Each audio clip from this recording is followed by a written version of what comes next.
Bonjour et bienvenue dans Point .com, la chronique qui décrypte la communication politique au temps du coronavirus. Ce matin, vous avez entendu ça. Oui, bien sûr, il y en aura dans mon ministère.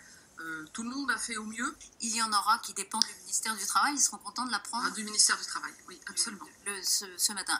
C'est pas tous, c'est ceux qui seront le plus fait d'efforts. Vous aurez... alors ça fera des jaloux. Muriel Pénicaud, la ministre du Travail, avait presque fait un sans faute avant cette petite phrase de trop. Une prime, oui, mais pas pour tous, juste pour ceux qui auront fait le plus d'efforts. En communication politique, chaque mot compte et un mot peut anéantir tout un argumentaire, dans le cas présent, l'affaiblir.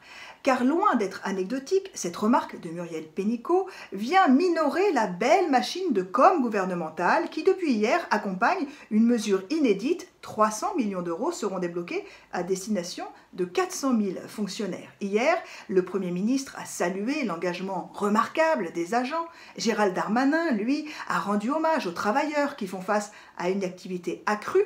Et Muriel Pénicaud, elle-même, ce matin, a remercié son ministère avant de laisser échapper ce « pas pour tous ». Or, cette fausse note résonne d'autant plus fort à cause du contexte. Ce week-end, le patron du MEDEF a dit qu'il faudrait travailler plus après la crise, une idée reprise dans la foulée sur France Info par la secrétaire d'État à l'économie Agnès Pannier-Runacher, qui, elle, a affirmé qu'il faudrait travailler plein pot. Elle se serait fait tirer les oreilles à Matignon car le sujet n'avait pas été abordé au sein du gouvernement et tous craignent un réveil des Gilets jaunes.